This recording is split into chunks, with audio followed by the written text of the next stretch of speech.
Sundarbans is the world's largest mangrove forest, where unknown dangers are hidden between river mud and dense forests.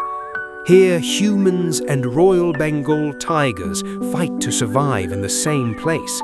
But why is this forest so dangerous? What is actually hidden here that makes it one of the most dangerous forests in the world? Sundarbans is the world's largest mangrove forest, spread across the border of Bangladesh and India. This vast forest, built on an island in the Ganges, Brahmaputra and Meghna rivers, is filled with thousands of rivers, canals and wetlands. Every path here depends on water, and every day is a new battle with nature. But what is there here that has created a beautiful colour? It is one of the most mysterious and special places in the world. It is clay soil and salt water. It is not easy to survive in this harsh environment, yet nature has created a unique ecosystem here in its own way, where every element is deeply connected to each other. This harsh environment and the nature of the Sundarbans survive in their own way. The trees here are specially adapted to survive in salt water.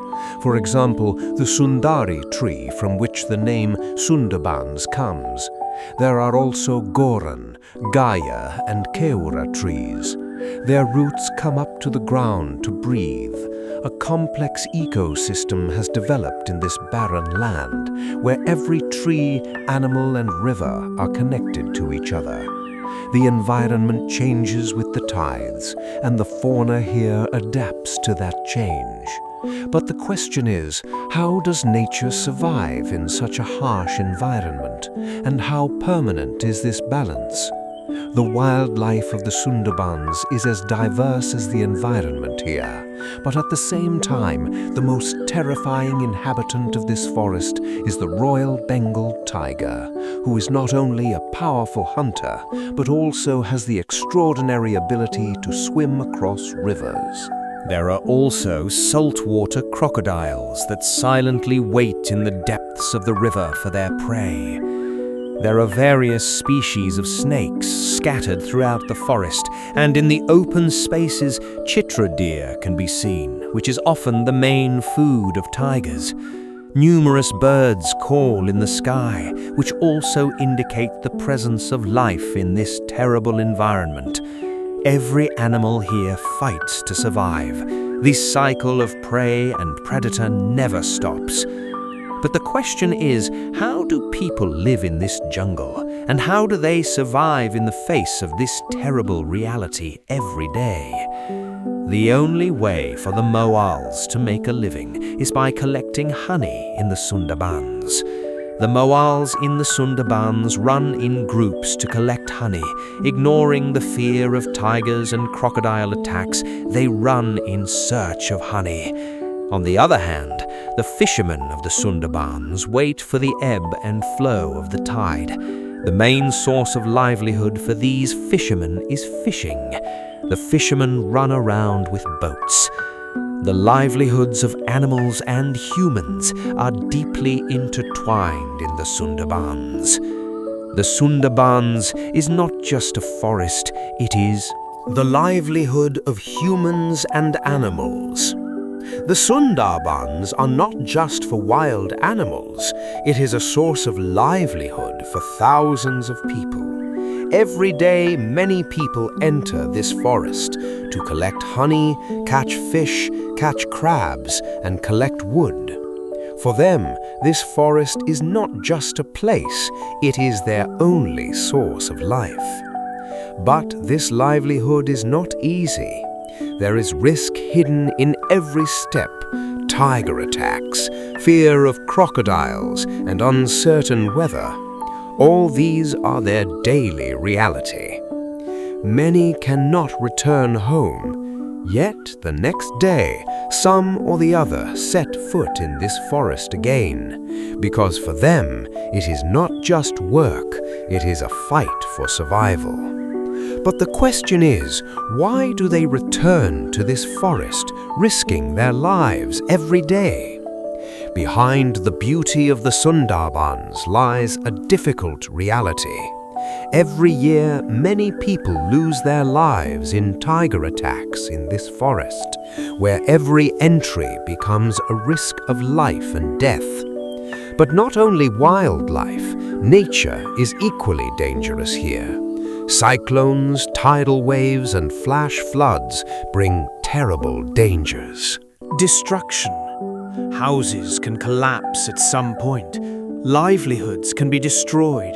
Salt water gradually destroys agricultural land. As a result, people's lives become more difficult. Daily life here means uncertainty and struggle. Still, people do not stop. They move forward by fighting nature. But the question is how people survive in the Sundarbans despite this danger. Sundarbans is not just a forest, it is recognized worldwide, an important natural heritage. In 1997, UNESCO declared this forest as a World Heritage Site, which makes its global importance more clear. It is the largest mangrove forest in the world, spread over about 10,000 square kilometers. This forest is not only a shelter for animals, it protects the coastal area from natural disasters. During cyclones, this forest acts as a natural barrier, which plays an important role in protecting human life and wealth. At the same time, it absorbs carbon. It also helps maintain the balance of the environment. But the question is how such an important natural resource still survives. Is there, and will it be able to survive in the future?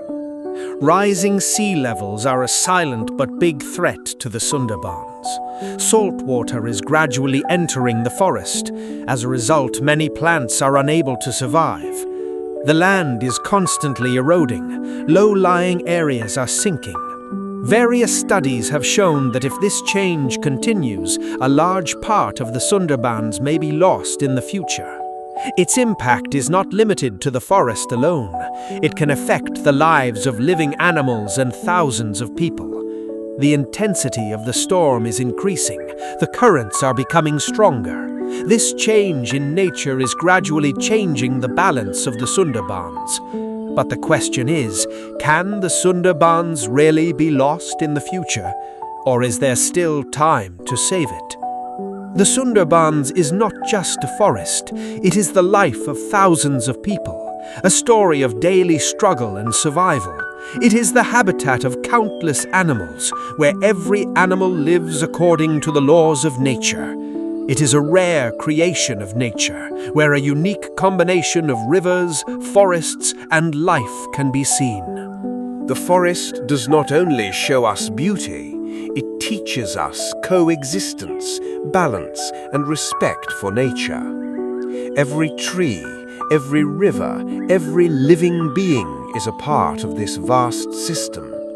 But if this balance is broken, not only a sister will be lost, but an entire system of life will be lost. Even today, this sister stands as a symbol of the power of nature and the hope of man. But the question is, will we be able to protect this priceless oath, or will it remain only in memory one day? Unique forest will just become a part of history. Do you ever want to see this forest with your own eyes, or do you want to hear about it only in stories?